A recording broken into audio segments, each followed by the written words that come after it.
Jama'a assalamu alaikum, barkanmu da sake kasancewa da ku a wannan tasha ta ALKHAIRAT TV mai albarka.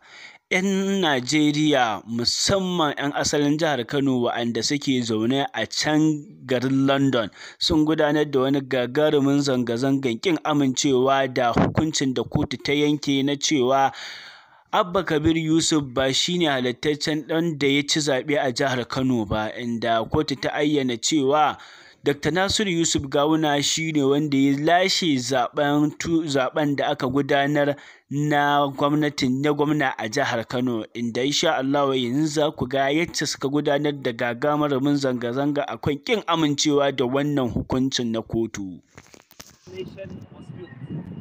We are here to discuss the recent judgment delivered by the Kano State Election Tribunal concerning the 2023 elections.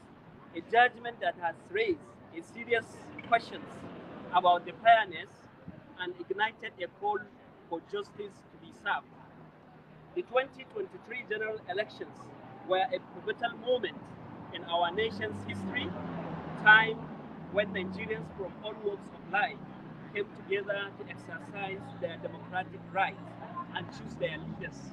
It was a moment when we believed that our voices will be heard, our votes will be counted. However, recent developments in the Kano state have cast a shadow of doubt over these fundamental democratic principles. The judgment handed down by the Kano State Election Tribunal has left many Nigerians disheartened and concerned about the integrity of our electoral process. We want to emphasize a crucial point. It is only the Independent National Electoral Commission, INEC, that has the legal authority to cancel votes, not tribunal judges. The judiciary's role is to interpret the law and ensure justice is served, not alter the will of people expressed at the ballot box. We firmly believe that justice must be blind and that the rule of law must prevail in all circumstances. The recent judgment has raised questions about whether justice has truly been served. In this instance, we call upon all Nigerians, regardless of their political affiliations, to rise and fight for justice. We must remember that our democracy thrives on the diversity of political voices and competition of ideas. Nigeria should never be reduced to one-party system. The strength of our democracy lies in a vibrant multi-party system where all citizens have a fair chance to express their choices and aspirations. The mandate given to Abba by the Kano State people must be upheld and respected. We urge all Nigerians to engage in a peaceful, lawful, constructive ways to demand transparency and accountability in the Kano State Electoral Tribunal case. We equally call upon civil society organizations, political parties, and the international community to closely monitor the situation in Kano State and ensure justice is served and the Kano votes must not be stolen. We also urge the relevant authorities to conduct a thorough and impartial review of the Election Tribunal's judgment to ascertain its fairness and punish any judge found to be compromised.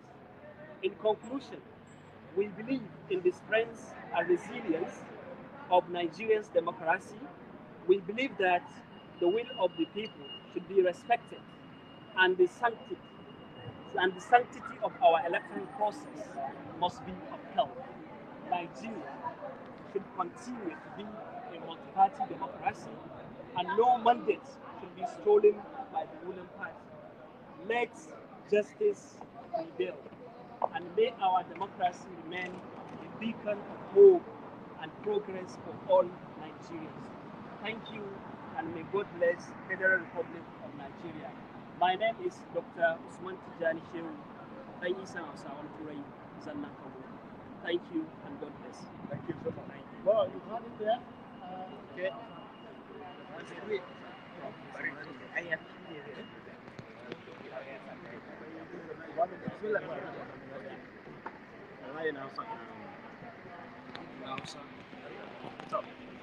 Assalamu alaikum. Kamar da kuka gani, mutane ne wanda muke zaune a kasar Ingila, wanda muke wakiltar jama'ar Najeriya wanda suke kasashen Turai. Abin da ya sa muka tare a nan, wannan ita ce High Commission na Najeriya a nan birnin London, shine domin mu nuna bakin cikinmu kuma mu koka game da jama'ar Najeriya suke kokawa dangane da irin yanayin yadda kotun kararraki na zaɓe suke tafiya da al'amuransu. Mun ga yadda kotun karɓar kararraki na zaɓe ta jihar Kano ta yi wani abu wanda ake kiran shi wasan kwaikwayo. Ta gudu daga jihar Kano suka je suka laɓe da Allah wani abu aka ba su suka karɓa, suka yi abin da yake fashi da makami ne dangane da zaɓuɓɓukan da jama'a suka fita suka sha wahala suka yi. Babu yadda za a yi talaka ya fita ya je ya kada ƙuri'a su zaɓi wanda suke so, sannan wasu mutane ko mu ce wasu ɓata gari da suke kira su shugabanni su yi amfani da dama ta mulki da Allah ya ba su su je su kwace mutane. Idan aka ɓata wa talaka, babu yadda za a yi a samu zaman lafiya. Abin da muke bukata a nan shine jama'a daga ko'ina cikin fadin Najeriya su sani cewa idan suka bar wannan abin ya tabbata, to jam'iyyar APC da take da mulki sai ta fi kowace jiha ta kassara wannan ƙuri'u, ta kassara kowace fati wadda take ba tasu ba, wanda kuma riga mun ga irin wahalar da mutane suke ciki. Nasarar jihar Kano nasara ce ta jama'ar Kano gabaki ɗaya, kuma injiniya Abba Kabir Yusuf suka kada ƙuri'arsu, amma an je an kwashe ƙuri'u 165 da wani abu wanda yake ƙuri'u ne na bogi na banza, wanda ba mu san da su ba mu san da abin nan da su, babu wanda yake da abin akai, ba wanda ya isa ya ce dama ta bashi wannan. Akwai ƙuri'u 230 da wani abu guda ɗaya wanda can wanda ba su ma ƙoƙarin sun haɗa da wannan mabalantana su gani.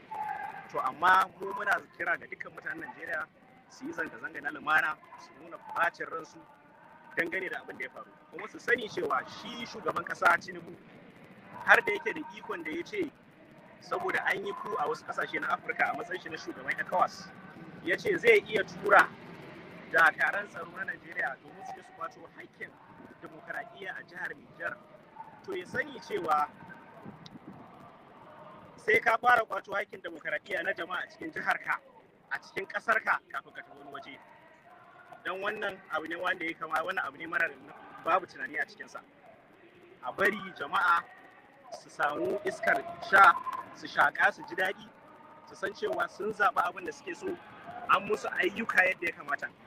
Injiniya Abba Kabir Yusuf shine zaɓaɓɓen gwamnan jihar Kano, kuma muna fata su alƙalai na Court of Appeal da Supreme za su gyara wancan shirme da aka yi a waccan kotu ta baya. Muna kira ga kowa ya zauna lafiya, amma kowa yana da ikon ya nemi 'yancinsa, shine Najeriya ta zauna lafiya. Wannan judgment ne na shiririta, kuma insha Allah ba za mu tsaya ba, za mu duka ko ina faɗin Najeriya da faɗin duniya za mu iya kokarin da za mu tabbatar da cewa muryar jama'ar Kano da muryar jama'ar 'yan Najeriya ga baki ɗaya an ji ta, kuma babu wani wanda yake da ƙarfin da zai iya kwace wani zaɓensa. Allah ba mu lafiya da zama lafiya, Allah zauna da ƙasar mu lafiya, amin.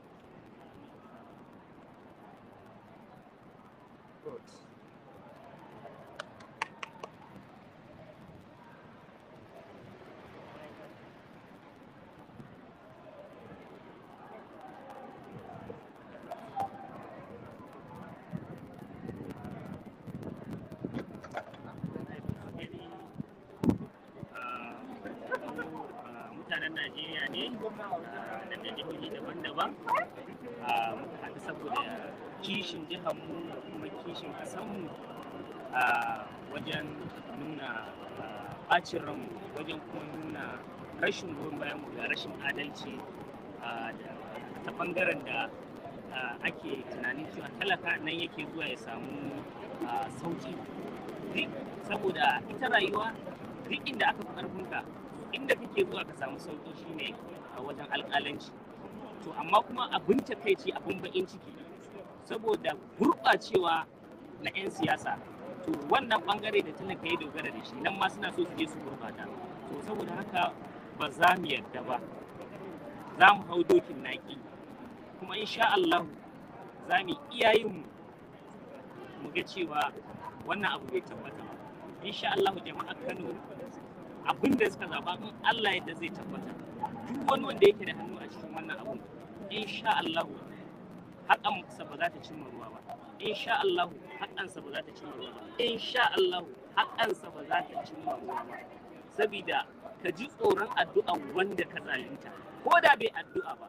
To sabida haka muka ga ya dace cewa mu ma iya gudunmuwar da za mu ba wa jiharmu da ƙasarmu, na cewa duk inda muke ƙasarmu da jiharmu tana ranmu, kuma gaba ɗaya da iyayenmu da 'yan uwanmu da abokan arziki duk abin da ya shafe su mu ma ya shafe mu. To saboda haka duk inda muka tsinci kanmu muna alfahari cewa mu 'yan Kano ne, mu 'yan Najeriya.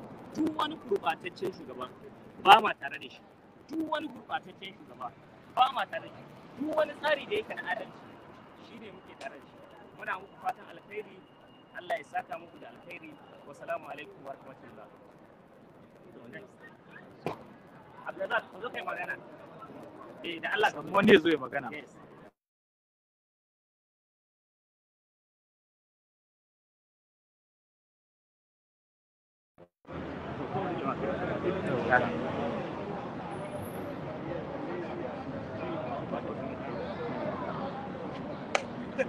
Assalamu alaikum rahmatullah.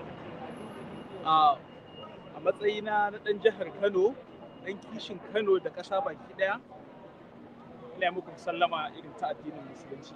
So mun haɗu ne a nan a gaban Nigerian Embassy da take London domin mu gabatar da ƙorafinmu da kukanmu a game da irin zalunci da ta'addanci da hawan ƙawara da ake nema a yi wa demokradiyya a Najeriya. So a bisa dukkanin hakika kowa duniya ta tabbatar, duniya ta gani, al'umma sun fito sun kaɗa wa Abba Kabir Yusuf bari'a. Kowa ya tabbatar an yi wannan abu da ya dace, al'umma sun zaɓi abin da ransu ya musu, sun zaɓi abin da suke so. So amma saboda tsirarun wasu al'umma da suke da wani interest a cikin zuciyarsu da mugunta da rashin son ci gaban jihar Kano, suna ƙoƙarin su san duk yadda za su yi domin suna da sama, suna da tsakiya, suna so su sanya za su wannan mulkin ta ƙarfin tsiya su anshe shi. To ta kai ga yadda tunda ba za su iya ansar zaɓe a hannun talakawa ba a wajen kaɗa ƙuri'a, to sai suke amfani da damar su, suna da alƙalai da za su iya sa su aiwatar musu da abin da ransu yake so. So wannan ba ƙaramin kamar fashi da makami ne wannan na zahiri da ake neman a yi wa al'ummar jihar Kano bayan sun riga sun zaɓi abin da ransu ya musu. So ina gani gaskiya al'ummar Najeriya ya kamata ku dage, wannan yaƙi ne yake nema ya ci jihar Kano a yanzu. So idan aka bari Kano ta durƙushe a harkar siyasar Najeriya, so a maganar gaskiya arewacin Najeriya kuma sai dai mu kira inna lillahi wa inna ilaihi raji'un, domin babu wani sauran abu da zai kasance, zai rage babu wata sauran kima a arewacin Najeriya, ba wani wanda zai ƙara kallon arewacin Najeriya da wata kima ko da wata muhimmanci. So muna kira ga al'ummar jihar Kano da su dage su ma su fita zanga-zanga ta lumana cikin kwanciyar hankali, su nuna ɓacin ransu da irin wannan abu da ake nema a yi. Kuma muna kira ga shugaban ƙasa da shi ma ya kamata ya tsaya ya adalci a zuciyarsa, ya san cewa al'ummar Kano su ma wasu daga ciki sun zaɓe shi. Bai kamata a ce kuma abin da ransu yake so sun zaɓa, a zo ana nema ana tankware su, ana cewa sai an musu abin da ba sa so. So wannan zaɓi ne na al'ummar Kano, ya zama wajibi a bar musu haƙƙinsu, a bar musu haƙƙinsu, a bar musu haƙƙinsu. Wassalamu alaikum wa rahmatullah. Thank you very much. I've come to London to solicit support for the Kano state government that the election tribunal, the judgment they passed, was biased. And I am calling on all well-meaning Nigerians to say it as it is. Let us rise up to support the Kano government by telling the truth. Because the judgment, to me, To every Nigerian. to every Nigerian, is biased. Because the judge has no right to be calling the supporters of the party terrorists or criminals. I am a Kwangwasiya, and I'm from Lagos State. So I am calling on well-meaning Nigerians to say that the election judgment was biased. You want to join? Yeah, you can. Was You can biased. join. You can join. Thank you very much. All right. You want to talk? Yes. Yeah. You can I, join. I want to talk. So, I'm a Nigerian too. Iyalena ni Iyamuri ne, amma a Kano aka haife ni. Ni dan brigade ne.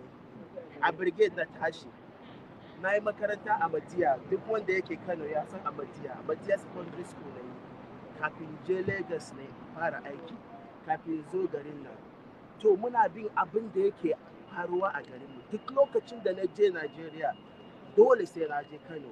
Wayan da nake yanzu da ƙanina nake magana a Kano. Muna bin duk abin da yake faruwa a Kano. Abin da muke so a Kano, zaman lafiya. Mun san duk faɗa jihadin da aka yi a da a Kano. To kar Ganduje, saboda wanda yake so ya zo ya zama gwamnan Kano, ya zo ya kawo rikici a Kano, ba zai faru ba. Wanda 'yan Kano suka zaɓe, shi ne zai zama gwamnan Kano. Ba wai so a zo a koti, a zo a kawo wanda mutane ba su so, ya zo ya kawo faɗa a Kano, shi ne ba ma so. To muna garin nan muna cewa shugaban Najeriya ya sa baki a maganan nan. A sa baki a maganan nan saboda abin da zai faru zai fi abin da mutane suke tunani. Saboda Kano ba wani gari ba ne kamar Lagos ko Imo ko wanda 'yan Kanawa suke so shi suke so. To abin da nake so faɗa a maganan nan. Na gode. Assalamu alaikum. Daha. Okay, last one. Okay, an gama ko? Na abin da ke shi. So kawai rikiya za ku yi kawai. Ya kamata ku.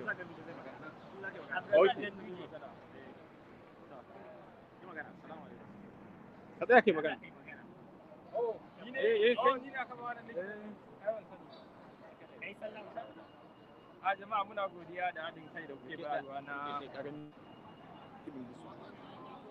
muna godiya da haɗin kai da kuke bayarwa na zaman lafiya da kuma respecting ɗin tribunal na Najeriya. Wannan shine nuna cewa har yanzu mutane suna jin maganan ku, suna respecting the legal system na Najeriya. Amma abubuwan da suke faruwa na mutane su zaɓi wanda ya kamata a zo a canza ba abu ne da ya kamata ba.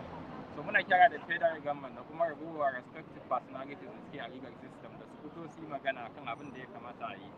Su saving din wannan tribunal justice da still wanda in yi magana mutane suke ji suke respecting. Amma idan iya wani abu ya ci gaba da faruwa, muna tsoron me zai faru nan gaba. Mutane su iya reporting komai ya iya faruwa. Amma still inda mutane har yanzu legal system za su magana, mutane kuma su yi respecting the system. It means akwai wani raguwar respect. Muna magana da muna kira da jami'an